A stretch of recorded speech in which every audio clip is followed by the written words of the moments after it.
Hello, everyone, and welcome to Backseat VR Developer here on UploadVR.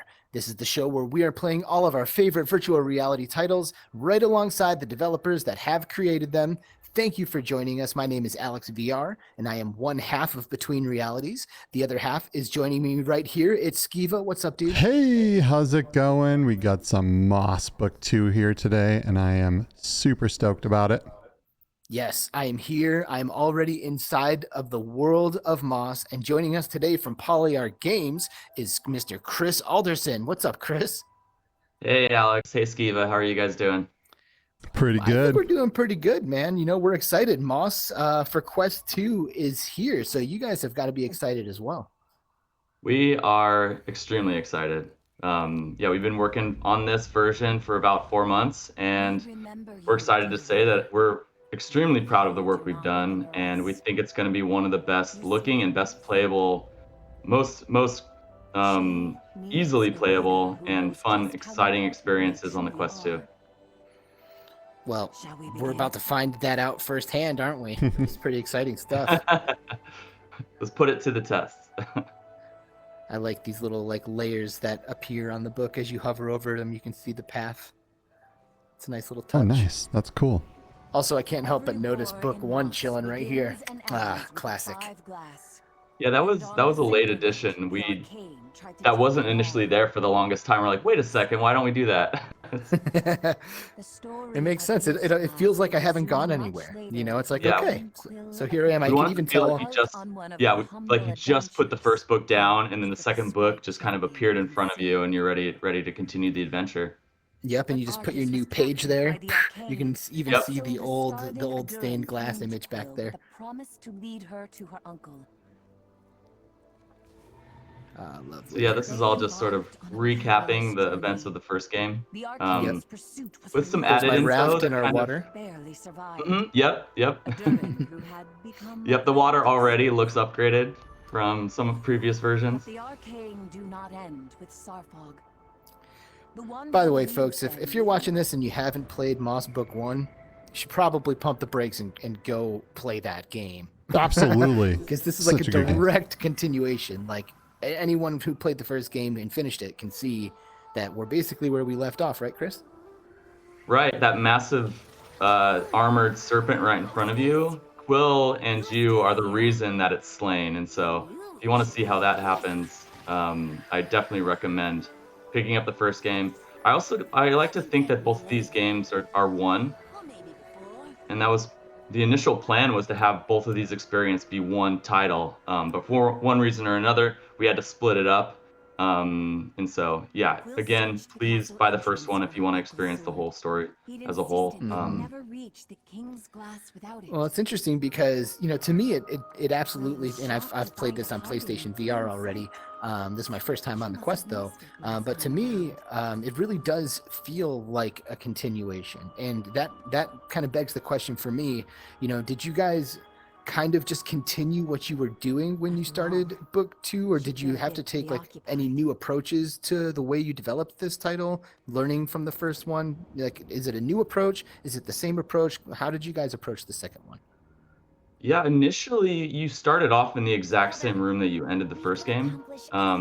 We felt like it wasn't an exciting enough return to the game, and we wanted you to have to meet Quill for the second time, and I would say that was sort of the big first change in way of thinking. Is like, you and Quill are already established, you already have a relationship, but for someone who hasn't played the first game, how do we introduce Quill in a similar way, but not a way that's like, oh, you guys are strangers and you're meeting for the very first time. And so right off the bat, that was one of the big differences.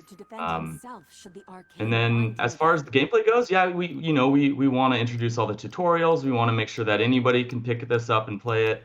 And so there were a lot of similarities in that way, but we did want to speed it up. We wanted to make sure we established that you are already you've already had an adventure in the first game. Quill already knows what she's doing. You already know what you're doing. And so we tried to get a lot of the tutorial elements out of the way within the first 4 or 5 rooms. Mm-hmm.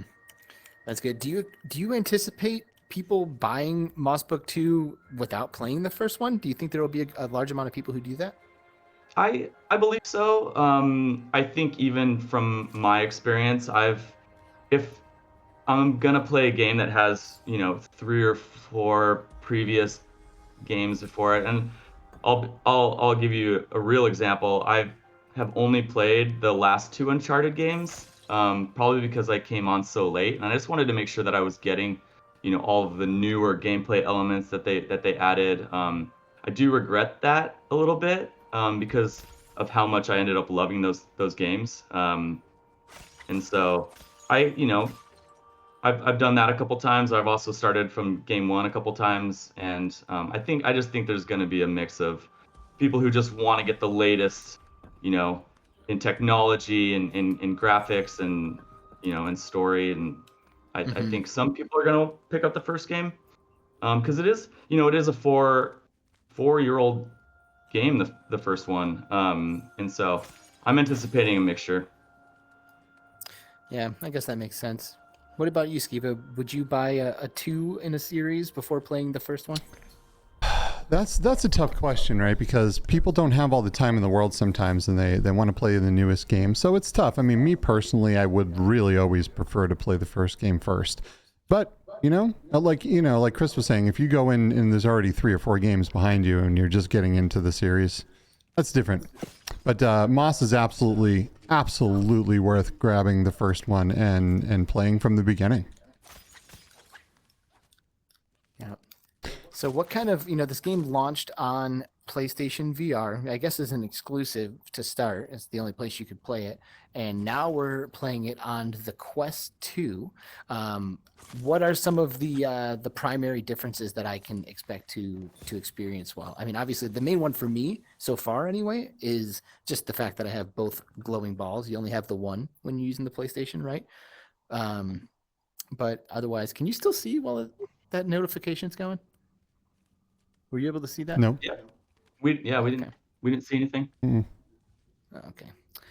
Yeah. No, you touched on the biggest one is freedom of movement. I think the hardware itself really lends itself to, being able to feel more integrated into the world. When you have 2 hands and, you want to be there freely with Quill, you want to reach out and grab her and help her and pet her and all these things. It just makes it so much more natural. The fact that there's no camera, and the Quest 2 tracks so well, just makes the barrier between you and Quill go away seemingly. And so that's the primary one. A lot of the art time was spent basically just optimizing the game and making sure that the experience was top notch. And I think you can kind of see like it looks very comparable to the previous version. That's on a pretty powerful machine that it's tethered to. And then on the design side, a lot of it was spent bug fixing. I think we counted the final bug number at like 800 or some bugs, and so any sort of little hitches or like game stoppers should hopefully be completely eliminated at this point. And yeah, really, I'm sure it's always different once you release it to everyone. Yeah, and yeah, we anticipate a lot.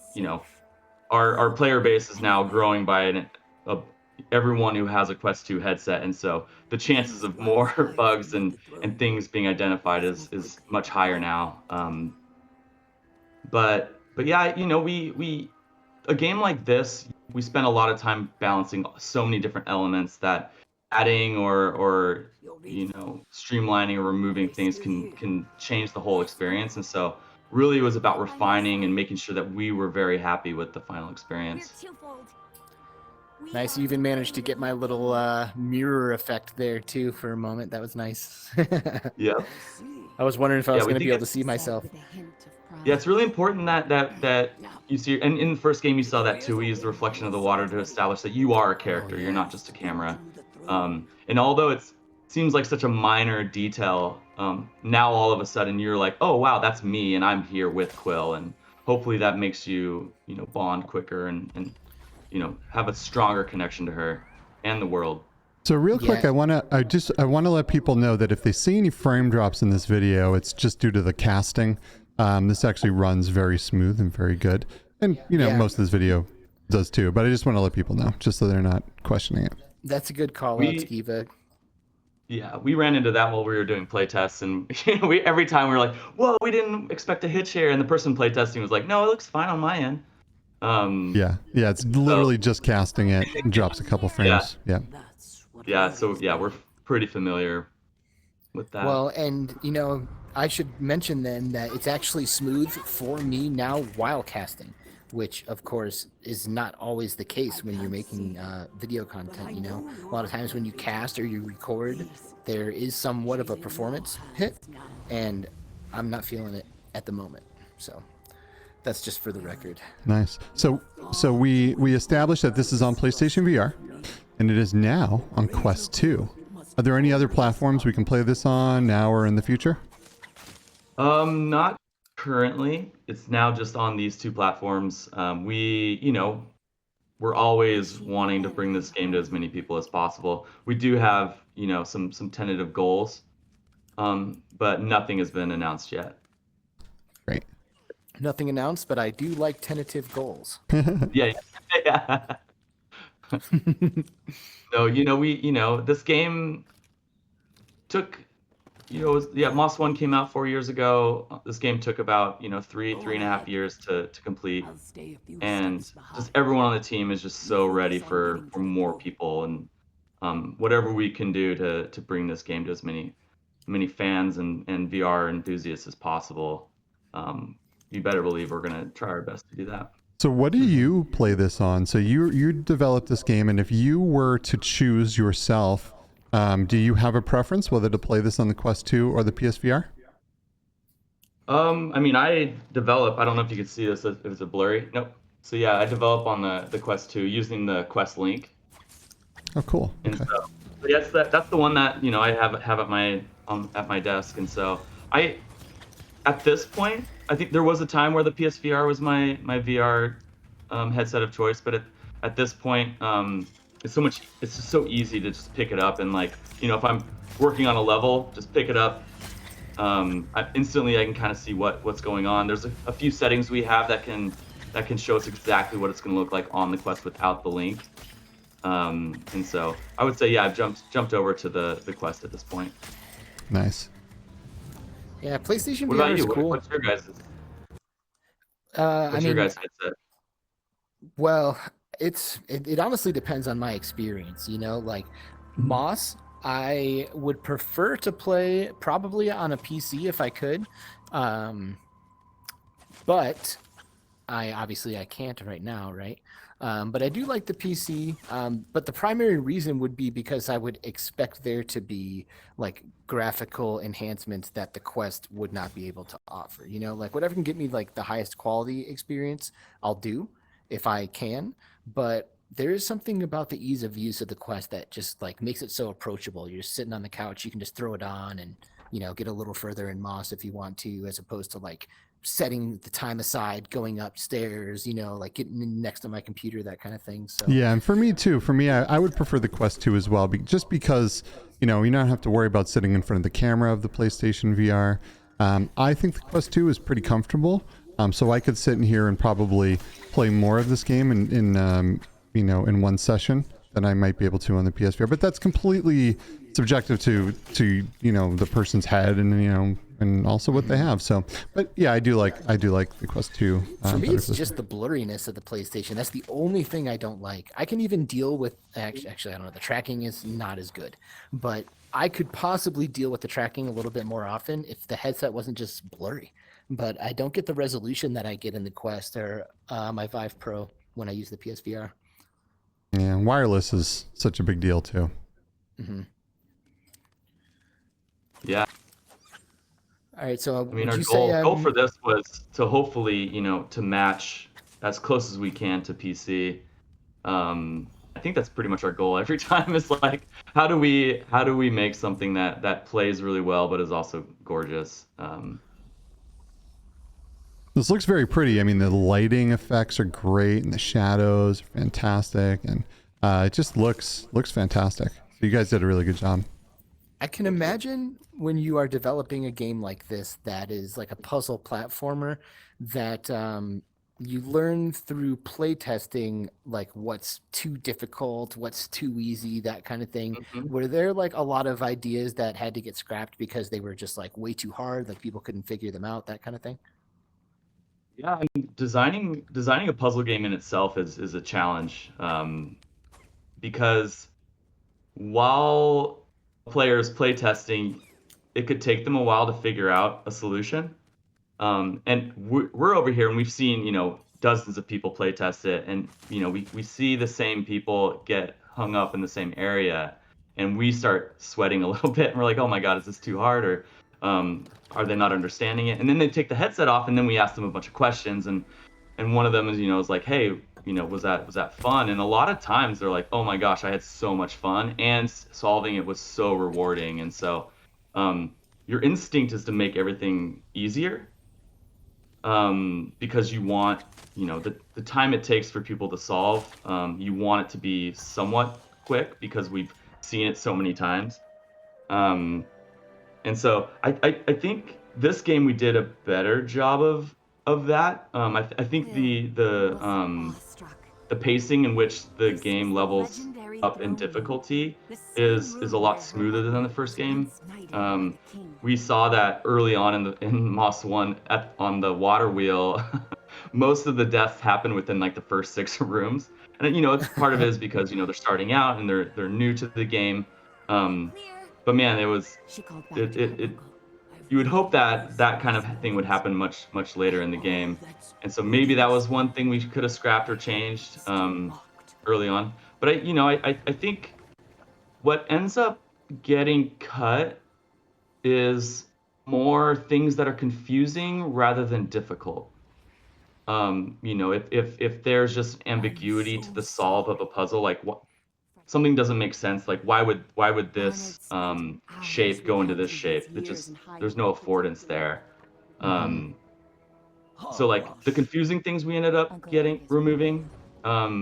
But as far as like difficulty, there's usually things you can do, like, oh, just move this thing closer to the center of the screen so people are more aware of it, or brighten this object so that it's more visible. And we're able to fine tune it as we play test. This room is awesome. Feels like I'm in like a dragon's horde. Thanks. Yeah, this is one of the ones I was responsible for, so thank you. But yeah, no, shout out to the whole team. It was a team effort. Like, if I'm in charge of this room, a lot of the textures and objects were made by pretty much everyone on the whole team, and usually by the end of it, these spaces are a real team effort and a combination of everyone's efforts. Is this like, are the concepts for spaces like this birthed through like drawings and art, or do you say, okay, we need a room, so let's start, it needs a staircase, and you just kind of like build as you go? There's different approaches. It kind of depends on what's the emphasis of the room. If it's a combat space, usually design starts. Especially if it's a puzzle room, design will start. They'll start with a bunch of block objects and come up with the solve of the puzzle before we even touch it on the art side. When it's a room like this that's more about story and mood, usually it starts with a concept piece from one of the artists. And then it's really, we'll go in first and block it out. And design usually doesn't touch it till later on. And really our goal is to just get that mood. Like when you enter a room, are you hit with the emotions that we really want you to have to connect you with the story? And this is like, okay, what's Quill's emotion for this part of the game and this part of the story? And we want her to be in awe of everything. And so we need the space to be large. We try to pull from, maybe places that we've traveled before, or things we saw in movies or read about in books, and so we're trying to just get those feelings that we felt in real world. And so we thought like like if you've ever seen like any sort of exploration movie, like Indiana Jones or The Mummy, it's like there's always this big treasure room with like gold everywhere, and that's Yeah, imagine for sure. Yeah. imagine finding one of those yourself, like how stoked would you be? And so I think that's Oh, sort of one of the feelings that you want, like finding a pirate ship full of gold, like the Goonies, yeah, right? like Like in the Goonies, absolutely. I feel you. like there's so many versions of that in entertainment that we're like, okay, we need that moment. And we had old concepts from the first game where that kind of thing happened. It just never made the cut. Didn't make sense to Quill's journey in that game, but it does in this game.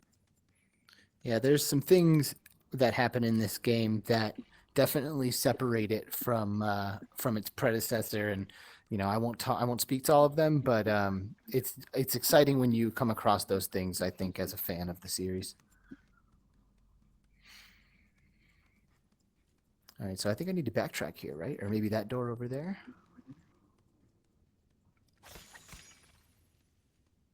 I really enjoy in this game that you can break all the pots to collect stuff, and that you can swipe all the grass, and sometimes you find things in there. I played a lot of Legend of Zelda games, and I swear I've mowed the lawn in Hyrule so many times, and every pot gets broken. And it's the same with Quill. It's the same with Moss. I cut all the grass and I break all the stuff, and it's just so satisfying. Yeah, there's something about, like, I remember that in Moss 1 we were talking about cutting grass, and it was always such a second priority, but every time someone played it, and it was when we revealed it at E3, everybody was trying to cut the grass. And before that, it was definitely like a priority 10 of like, okay, do we actually add grass effects and sounds, and then it was pretty clear that I just think it's probably just so normalized now. Every game you're able to cut grass, and if you can't, it's so disappointing. Yeah, So, yeah. Especially in VR, right? Because you want to be able to do all the things that you think you should be able to do. So that's great. that's a good point. I mean, that's one thing, is we want this world to feel physical. We want every door to, we want you to be able to open, and it's hard when you have a small team. You just can't do everything. And so you try to pick the things that are the most important.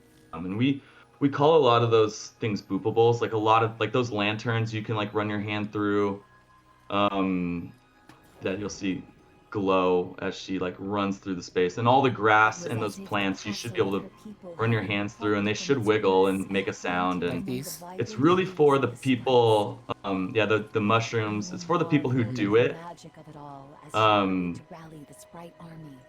that we just don't want them to be disappointed, really. Yeah, sure. Well, Yeah, it's funny, but it's like it's almost instinctual for us to like reach out and interact with our environment in that yeah, way, especially when we're like getting used to a new thing. And when I first loaded in to Moss Book 2, it's funny, but the first thing I did was actually reach out and try to put out the candles. I'd like squeeze the Yep. candle flames to see if I could stamp the candles out. It's like, I don't know why I would have expected that from you guys. Like it's an unrealistic yeah. expectation, but I did want They it, do. They do interact. They don't go out, but if you do that, they will flicker and smoke will come out. Oh, that's good. I didn't notice. I was Yeah. just wanting the flame to Yeah. go out. So we did like we have those conversations, and we did have multiple conversations. Should the candles go out and then come back on? Technical implications there meant that we needed different lighting scenarios for like, okay, if the lights go out, then the book, you probably can't read or see the pictures on the book anymore, like realistically. And so there's always a debate there, like how realistic does it need to be? Is the benefit of the flame going out stronger than having to do all that work? Maybe the lighting in the room doesn't change, but the flame still goes out. That's usually You were there's way ahead of a me long- there. Like I never imagined that it would actually affect the light of the room. I just wanted to see the flame go away. Yeah, no, that's the stuff we talk about, trying to make a real physical world, and usually it comes down to time and resources. Do we make the flame go out, or do we add another ability to quill, that kind of thing, and Man, video games give and are take. an art form that this is almost like a unique problem, and I guess it's kind of the same for like TV and movies and stuff too. You know, like in Game of Thrones, George R.R. Martin wanted everything to just be massive, and HBO's like, no, we don't have money for that. Like, that's not going to happen. You know, and it's kind of the same with video games too. Like, you guys are artists, really. You're creating this work of art that we all get to experience, but so often, like, your imagination is like way bigger than your budget, your time frame, or sometimes abilities. I think you guys have some skills here, but you see what I'm saying. Absolutely, and we pack our entire schedule. Like, we didn't stop working on this game until it was done, and it comes down to those choices we were talking about. But really, as far as like time goes, we did as much as we could. And so if you ever play this game or other games and you're like, oh, I see a little gap here, or like a texture seam, it's usually the artist wanted you to never see that, but you got to believe that they tried their best and did everything they could to make such the most powerful and polished and beautiful experience possible. I will say there's some great continuity to these scenes, right? Like, I remember being over there. I was just over there, you know, and like there's this huge castle in the background. That's awesome, but like that door is the one it just came out of, and I can see like where I'm trying to go, you know, and I feel like there's a continuity here that I'm not sure if I noticed in the first Moss book. I'll tell you about that. So I was the art director on the first game, and we had a few places where that happened, and it was really powerful. If you could like look down the hallway and you see the room you were gonna be at a few rooms from now, like you're like, oh wow, I want to go there. And we usually have some sort of like, you know, like I would say even in this room, that tree with that's glowing, we want the player to be like, wow, I want to go there eventually, you know. And so we try to lay a lot of those little clues, especially, and then there's this other tree right there that's like, I want to go into that tree, into that one, and you eventually do make it in there. And in the first game, you know, we had a couple moments like that, and I was like, wow, that's really powerful, but I didn't place a lot of importance on that. And then this game, we have Mike Jensen, who also worked on the first game. He took the reins as art director, and so a lot of the polish and a lot of, you know, these choices, like being able to see, you know, 4 or 5 rooms into the future and also seeing like all the way back to where you started, was a lot of him pushing, and Cooley Callahan pushed for a lot of that too. He made that last room that the Toad was in, and it was really important for them, and you'll see that in this game. Like, it's just, the game feels much more massive because you can see so far, and it's not even just like skybox. It's not just like, oh wow, the sky and trees beyond where I can play. Those are actually playable spaces that you can go to, and so yeah, I think you know, we did a lot better job in this game. That's probably a reason why you don't remember a lot of that in the first game. Yeah, and you're right. Like, as a player, when I saw that big glowing tree, I was like, ooh, like, that's cool. I definitely want to go to that. Yeah. Oh, I should have hit that first thing up there, huh? Yeah, there's so much of that in here. This world seems so alive and so gorgeous, and there's just plants everywhere, and everything's flowing, and it's just amazing. You know, you want to explore as much of this world as you can when you're in here. Yeah, it was definitely a priority of ours. It did make, you know, optimizing this game for the quest, you know, like having all of this lush, the more of that you have, the harder it is to optimize. But man, it's really what makes Moss feel special and real, and it makes Quill feel so small, which in turn makes her adventure so much larger, and you know, the implications of the dangers of the world and how that's going to affect her reality. And I think it all serves to help grand this journey is, especially in relation to the first game. Like, there are some pretty high stakes in this one that we can't. I think we're doing a pretty good job of like making the story intriguing enough without giving too much away. But yeah, I all would of say it's so. supposed to serve like we want you to feel this relationship with Quill where you need to help her and she needs you, and you know, a lot of these choices about, you know, the environments in the world and your connection with it are all for that, like serving that goal. Do you have any future plans for Moss Book 2? Any kind of, you know, maybe DLC stuff or just future plans for Moss in general? Not at the moment. I mean, we always talk about what could be, what could happen, story-wise and in the world. And um, right now, we're you know, we worked on this for a few months. We're talking and planning about hopefully bringing this to other platforms. Other than that, you know, I think some of us are taking a little break from just Yeah, this well universe, and deserved.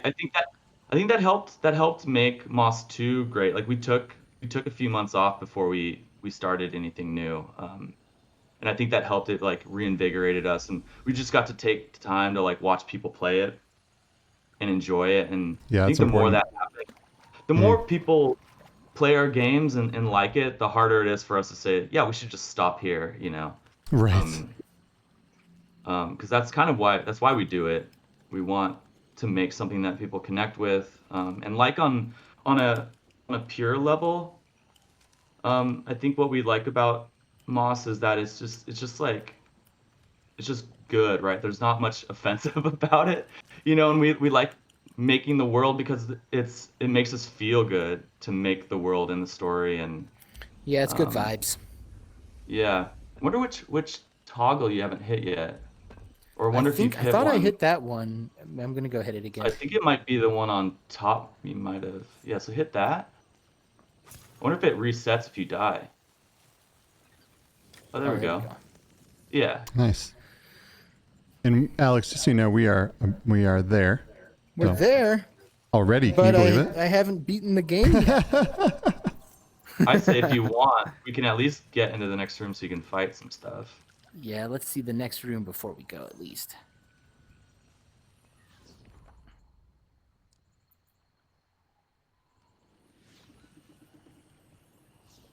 What I loved working on this game is we all shared, like I I worked on this room, and then another artist will work on the next room, and another artist worked on the room before. And it was really fun to kind of see what the other person was gonna do to help elevate. Because watching Mike and Cooley and Corinne make these beautiful spaces made me want to become a better artist and put more effort into it.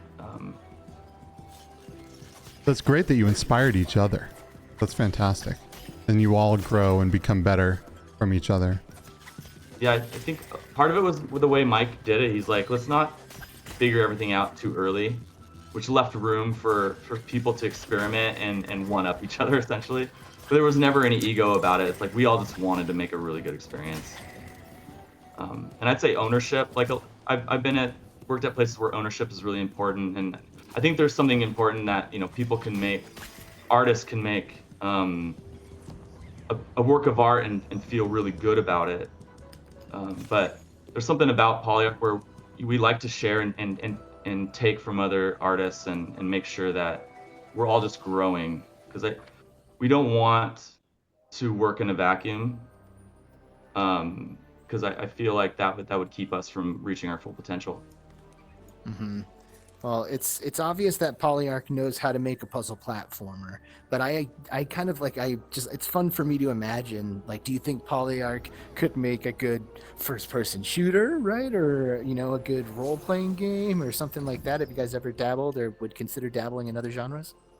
I mean, that was when we started the studio. That was the first question, because a lot of us came from Bungie, and other you know, high end AAA studios, and so that was the number one thing. Is like, hey, what are you making? What kind of shooter is it? And we're like, oh, actually, we're making a really cute action puzzle game. And it really threw everyone off. And I think even like made a few few of our the people that we were talking about like squint their eye a little bit and be like, "Are you sure that's the right way to go?" But I don't regret it. I think it was the right choice for us. And there's a little taste of some Book 2 mechanics. Ooh, look at that. Yeah, it doesn't stop there. It just keeps It going. does not stop there. Sorry, Quill, left you hanging.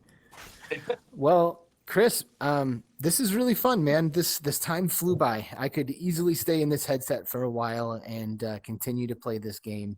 You know us, man. We're huge fans of Polyarc and Moss and everything that you guys are doing, and it's a pleasure and an honor to share the day with you and have you watch us play a little bit of Moss Book 2.